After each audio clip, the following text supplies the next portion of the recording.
Good evening and welcome to the 2015 American Cancer Relay here in Wakefield.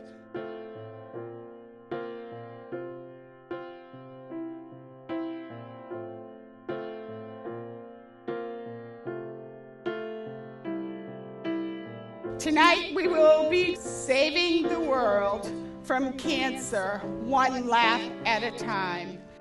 Well, I'm here because I'm a two-time cancer survivor, and I started with Relay in its beginning.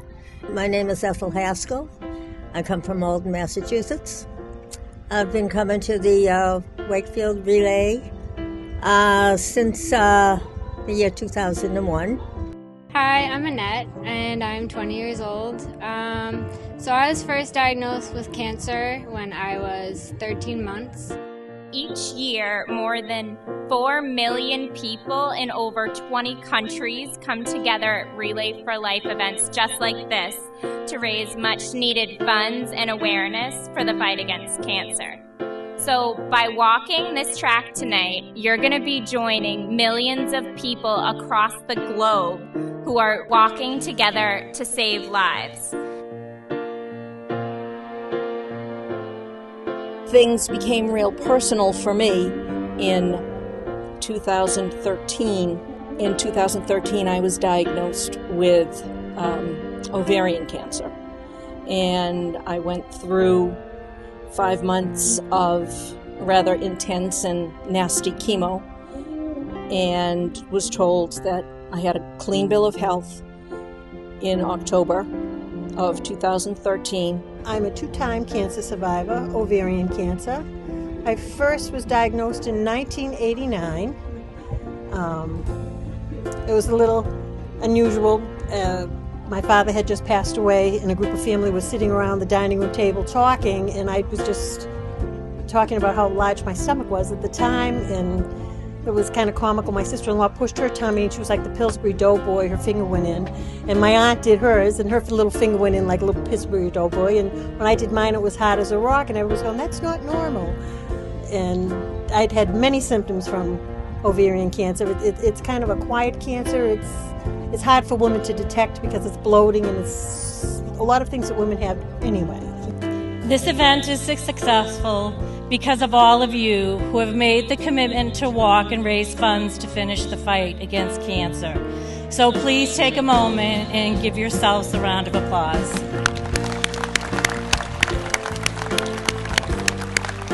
My first breast cancer turned out to be a fairly minor one as far as breast cancer goes. I was able to just have a lumpectomy and didn't need chemo or radiation, so got off pretty easy on that one.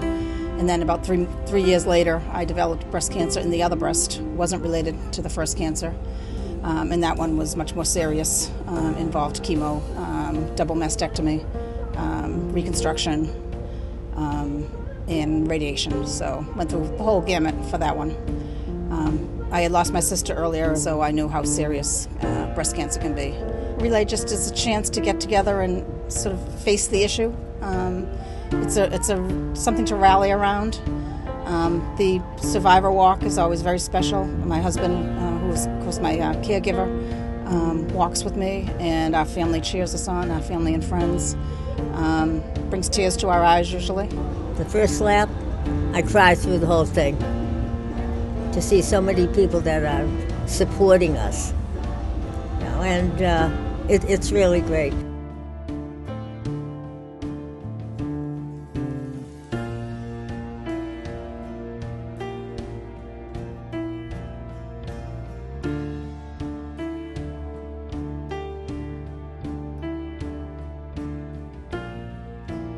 I remember 2 years ago, after I walked the survivor lap, there was a mom and this little girl who was a survivor.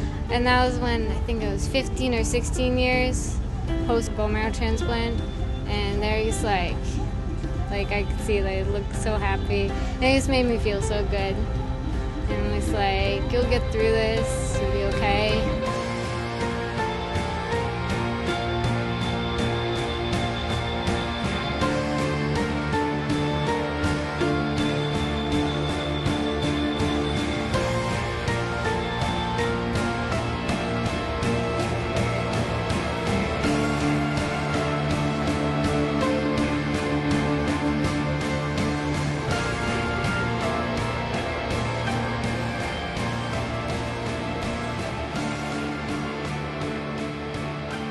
thank goodness they've come a long way in treatment. Things like the American Cancer Society, all this money that we raise, it does go to good purposes, and I've seen the results firsthand. This is why we come here. But it's also a celebration of life. It's also a celebration of the birthdays that are going on because of work that they've done to improve the outcome of cancer. So it's a time for reflection, but also a time for hope. We here at the Relay for Life of Wakefield have a major accomplishment to celebrate. This year, our 16th year in Wakefield, we reached a huge fundraising milestone, and I mean huge. We have now raised more than $2 million for the fight against cancer. I'm here because my daughter is a team captain for the Linfield Lifesavers, and we're here because Jessica's mother, Michelle, passed away in October of 2014 of a brain tumor. Only symptom was fatigue. So what mother of three who works nights isn't tired? So we didn't know what it was. We didn't even know, it was probably almost a year probably that we were wondering what's going on with her. But she never ever complained. And they pretty much declared her a miracle. They said she was in the top 1% of recovery, of response rate to the chemo. And we thought we were home free, so to speak. And then it came back a year ago in May. It was devastating. Had to tell my kids in September that Mommy's not going to win the fight.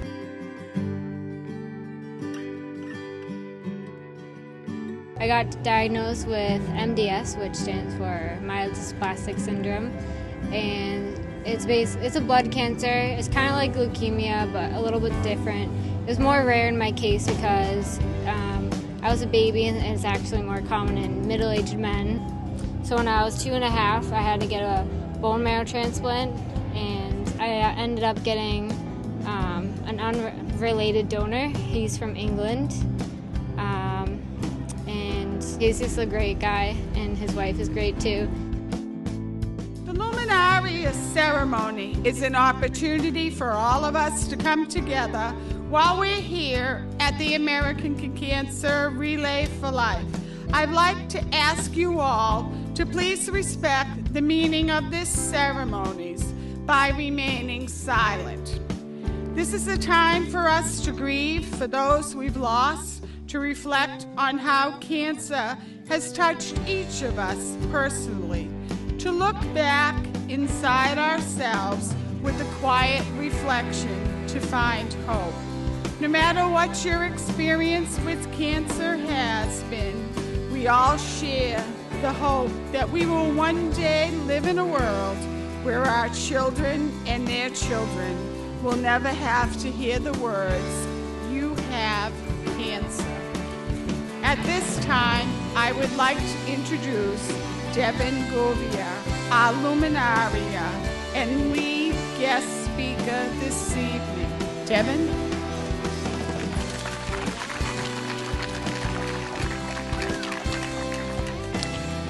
Hi everyone, and thank you for coming to Relay for Life.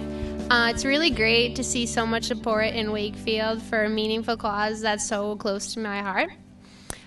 So as Elaine said, I've been participating in Relay for Life for 10 years, which is more than half my life.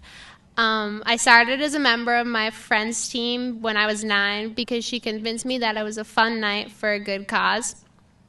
We started our own team that next year with all of our friends, and I continued as just a participant and team captain until my junior year of high school when I decided to join the committee because I wanted to play a bigger role in the fight against cancer. Ironically enough, in December of that year, 2011, my mom was diagnosed with stage 4 colon cancer. It was stage 4 because the cancer had spread, meaning that the doctors had found spots on her liver and her lungs.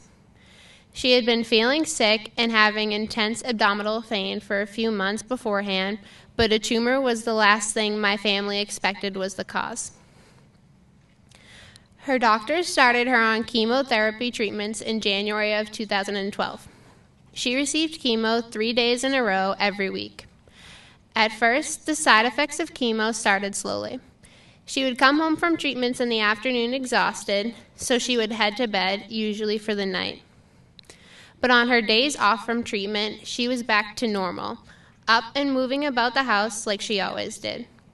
However, the constant week after week started to take its toll.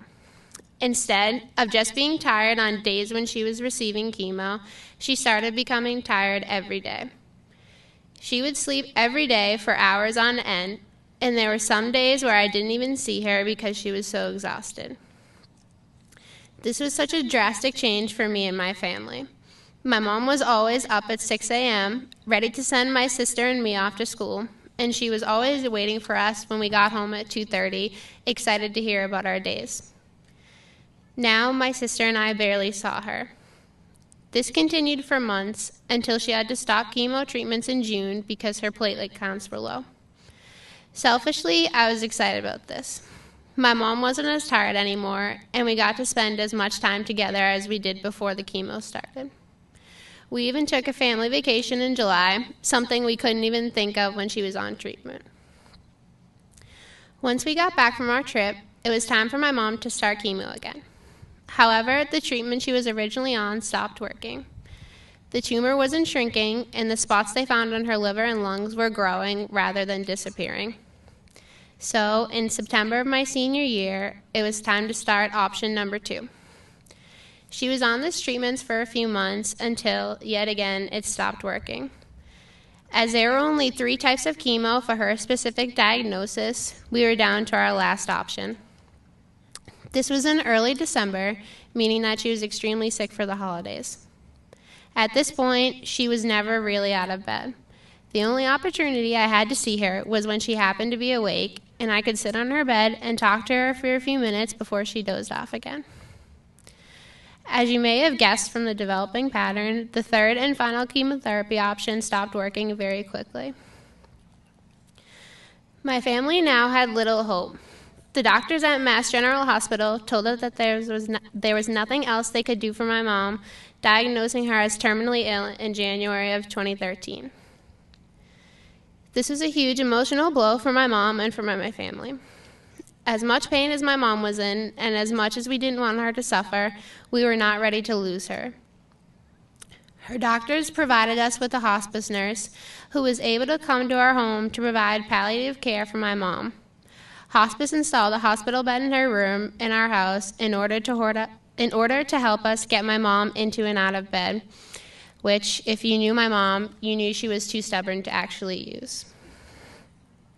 At this stage in her disease, she was so weak and in so much pain that she could barely move or think straight. The pain affected her mind so much that sometimes she forgot simple things about me, like my age, my birthday, and my hobbies. This is something I hope no one else has to go through. It is extremely heartbreaking, not only for personal reasons, but because it showed just how much pain my mom was in and how there was nothing I could do to help. My dad tried everything he could to find someone who could treat my mom. He found what I like to refer to as a miracle doctor in Texas who developed unique treatment options for people with terminal cancer. My dad flew out alone to see him in the middle of February because my mom was too sick to join, to see if he had any treatment options available for my mom's type of cancer. Luckily, he was able to come up with one. However, my mom was too sick at the moment to fly down for treatment, and the treatment was too expensive for my family to afford. To help us, our insanely generous family and friends quickly organized a fundraiser to be held in March to gain money for my parents' trip to save my mom's life. On February 14th, a few days after my dad got back from Texas, I traveled to Disney with Wakefield High's music department for our big trip that we take every 4 years. I was very hesitant to go because I didn't want to spend time away from my mom. However, my mom and dad both told me that they didn't want me to miss the trip because they wanted me to enjoy myself. And I did for a few days. However, on February 18th, I tried to get in touch with my dad all day, but he was hard to reach. When he did answer my texts, they were brief and almost distant. I immediately knew something was wrong. I kept asking him to call me when he was free because I needed to know what was going on. I was right in front of the ball at Epcot when he finally called me. As soon as I answered, I asked him what was wrong. I don't remember his exact words, but he said something along the lines of, "The doctor visited today, and he said that Mom only has a few days left." I don't remember this happening, but I was told later by friends that I screamed and fell to the ground crying. There's something truly ironic about receiving the worst news of your life in the happiest place on earth. I left the trip early and flew home that next day. I arrived home to my mom in a worse state of pain and confusion than she had been when I left. It was so hard to be with her because I knew shortly that she would be taken from us, and I still couldn't accept that was going to happen. On the morning of February 21st, my mom had a seizure in our home. An ambulance came to take her to a hospice house where she stayed until she passed away just before 3 a.m. on February 22nd.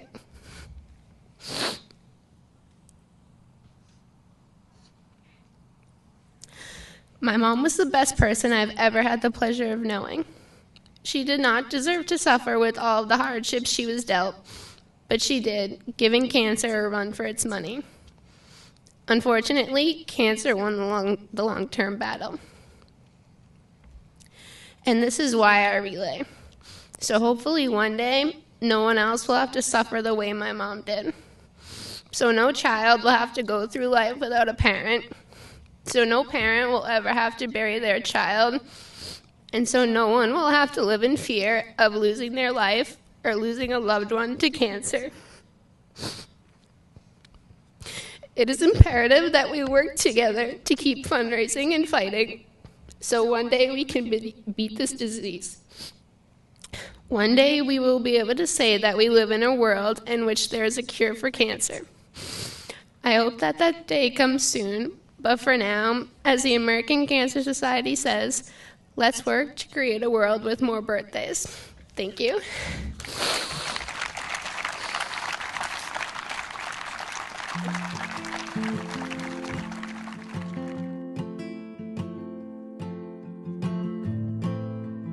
Pay it forward.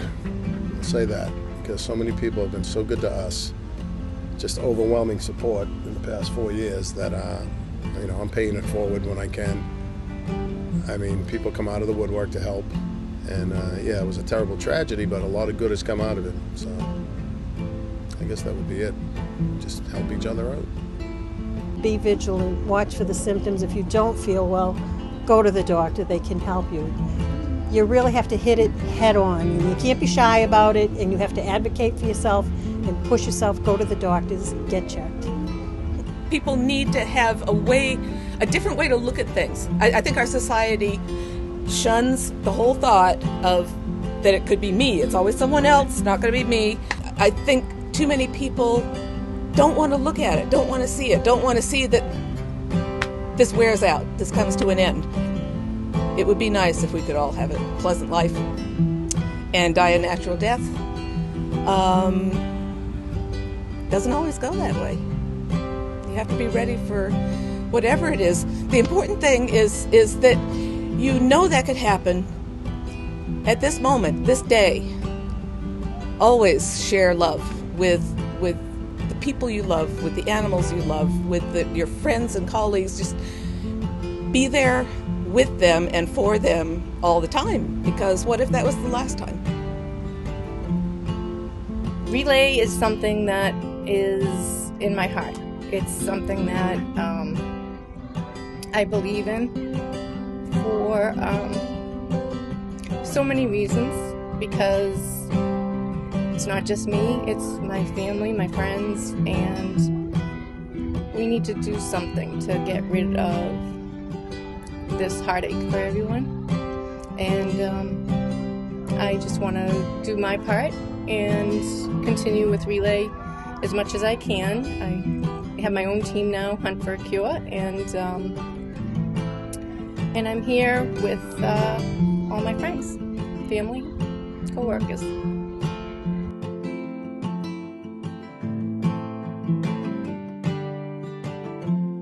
The beginning of this month, I started a new chemotherapy regimen. So what Relay means to me is hope. Because the money that is raised for cancer research is going to help me and others like me who are technically not survivors of cancer, but we're surviving with cancer. And every day is a gift. And every day that they can keep researching and coming up with newer and more effective drug plans gives all of us more hope. And that's why I will continue doing Relay as long as I can. And it's very special. And the people who walk and work this event are just all amazing. And I'm glad to be here. And I plan to be here for a lot more years.